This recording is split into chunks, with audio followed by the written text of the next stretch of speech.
Thank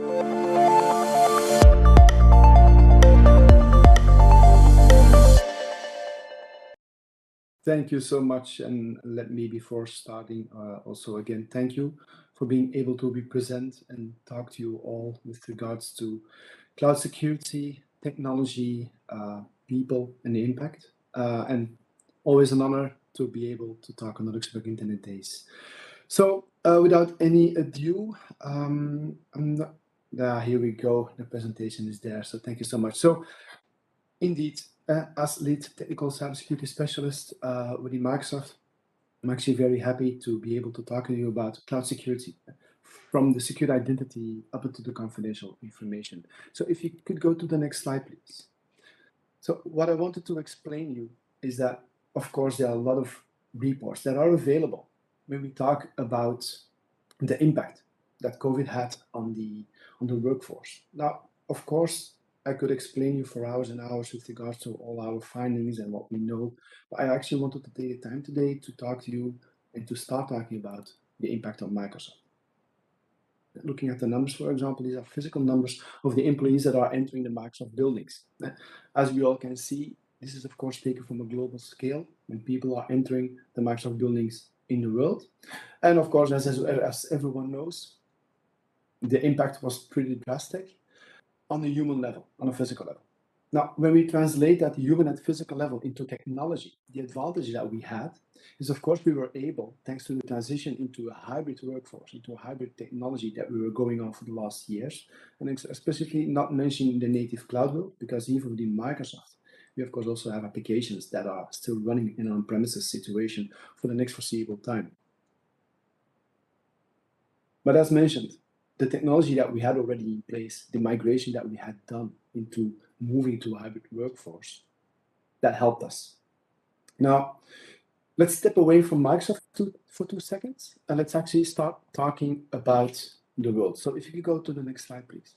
So when we've done a communication into our global customer base, the private sectors, the industries, the healthcare, the non-profits, the governments, is that we, of course, also have seen a couple of motions in there.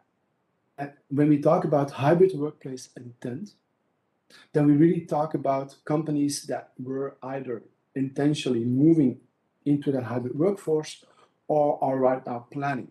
Now, the numbers, and I've of course added a reference below into the slide deck that will most probably also be shared with you all later on, is that companies globally had a 31% around that one that was currently in place. The hybrid workplace intent was already in place and is going to expand. Now, looking at the other numbers, I want to take 2 steps on this one, is that 50% have really started to adopt, move into the hybrid workplace intent, allowing the end users, allowing the employees to work on a different manner because we needed to.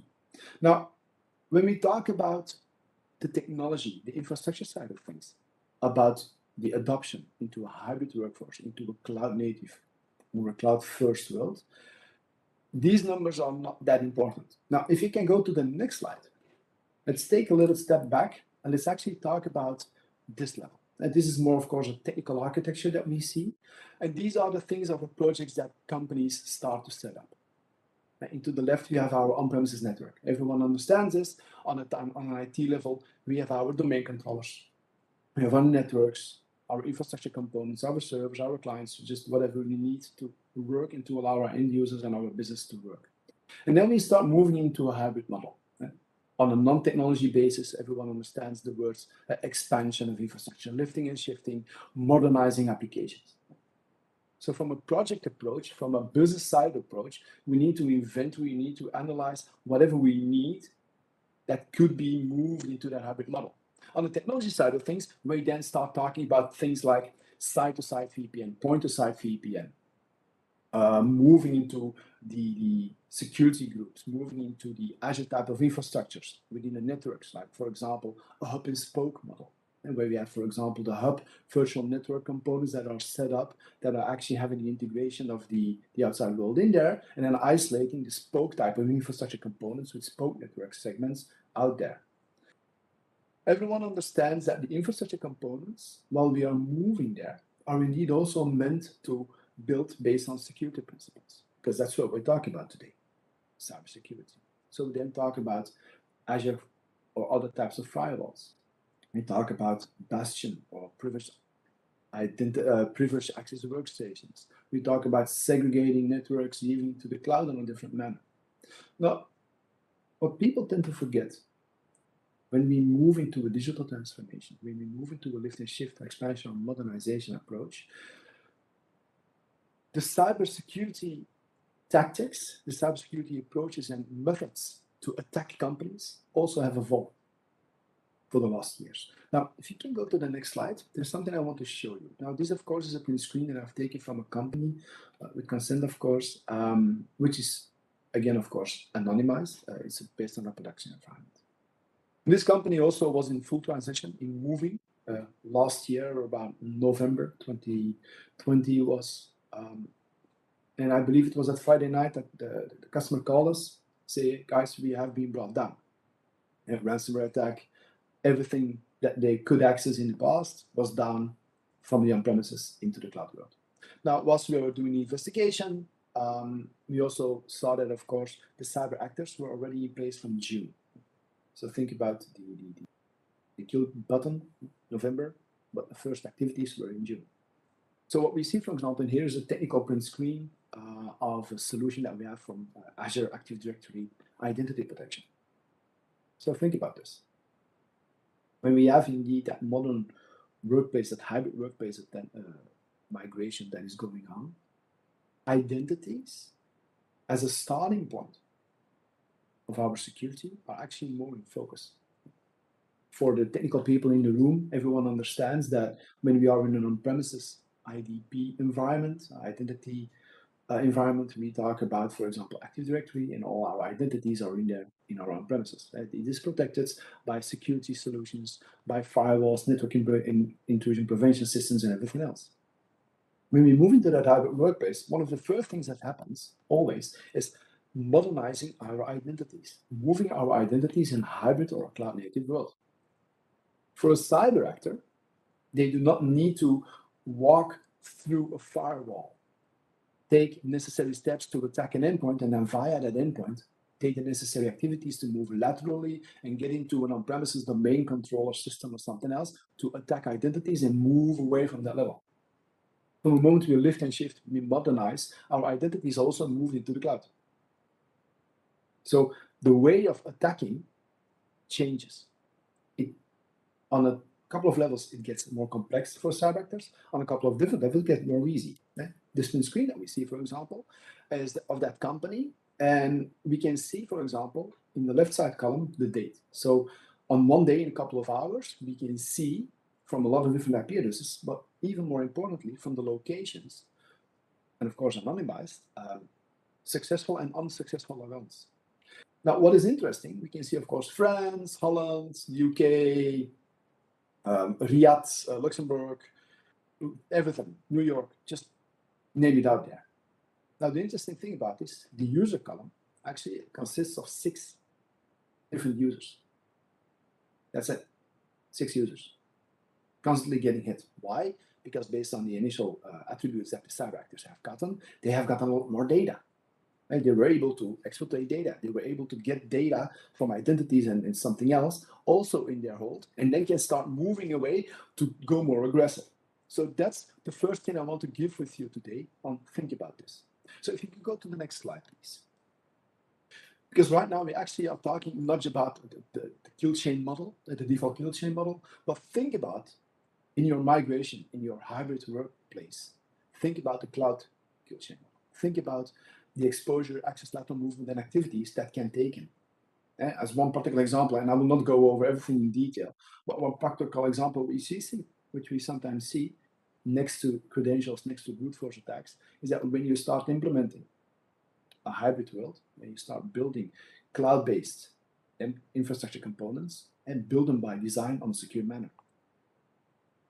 Make sure that if you, for example, have virtual machines, infrastructure components that can be connected via remote, via SSH or RDP or something else, that you put the right controls in there before. Because if you don't, it's pretty easy actually to start monitoring and sniffing around the global network to detect open ports. And from the moment you have an open port, as a cyber actor, you can get in, move into a lateral movement, and start exfiltrating data or do other stuff.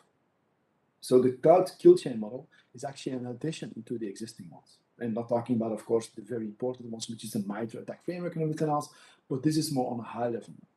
So if you can go to the next slide.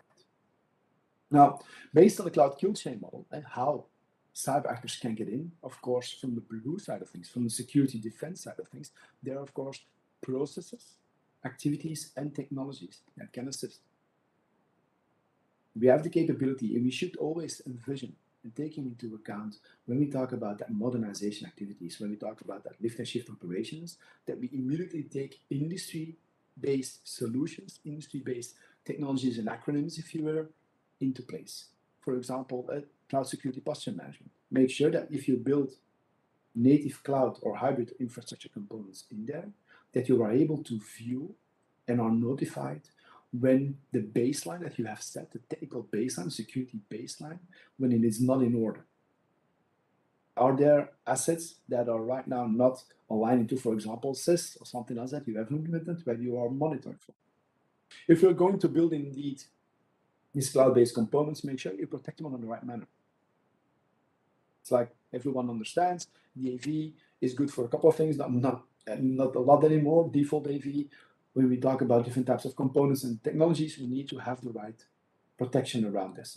Cloud workload protection, security, with an automation behind it to assist you in serverless security, Docker container, the front door type of technologies to protect you against this one.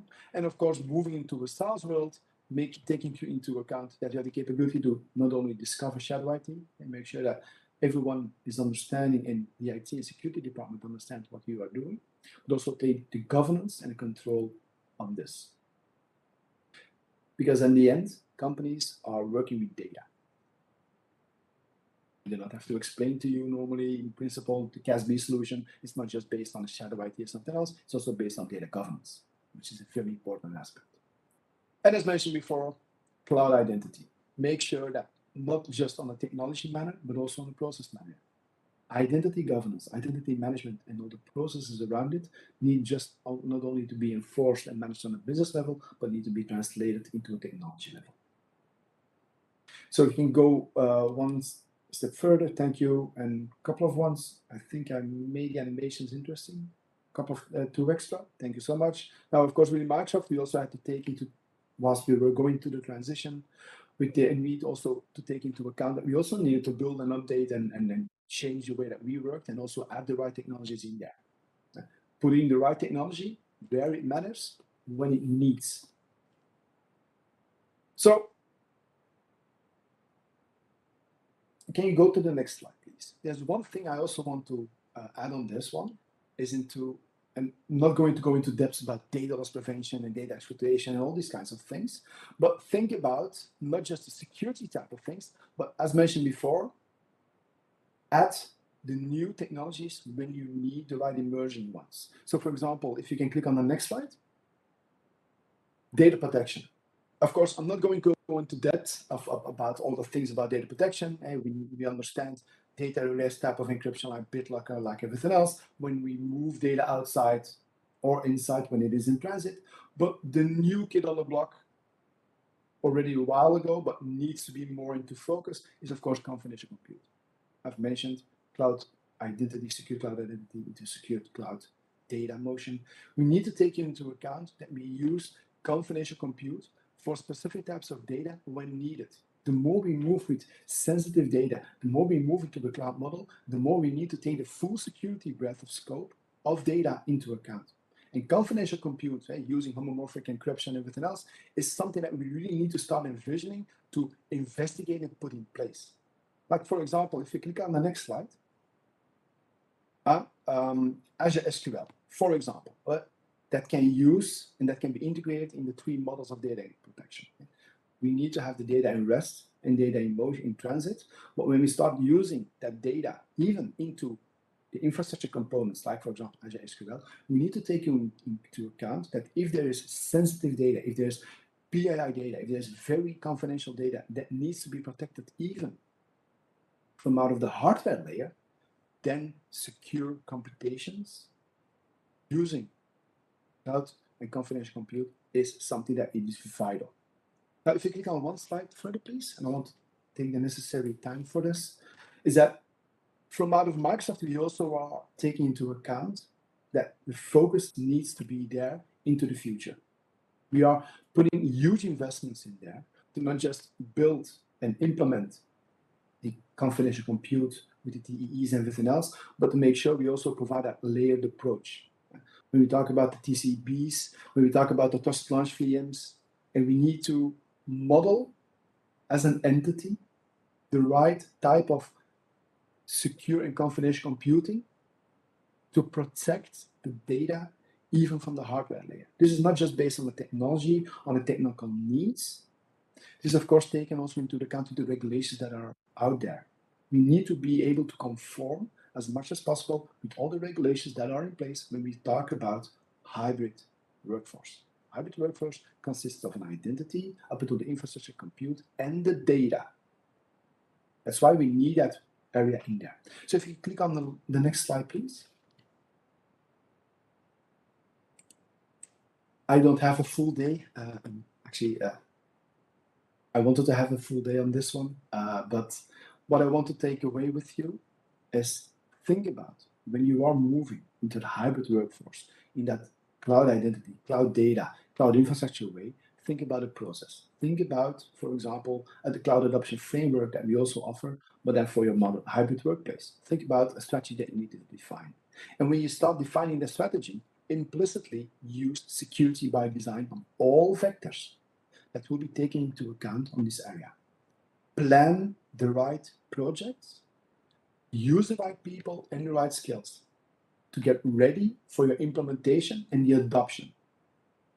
There are a couple of predefined steps that we already also defined, also based on our own practice and what we found out ourselves. But more importantly, especially for the session today, take into account the governance. Verify what maturity you have, verify what management you need, and then build that around that process around them with security by principle. Again, not having the entire day, so I want to thank you all. Remember the cloud adoption framework. Remember envisioning the transformation of the entire scope with security by principle.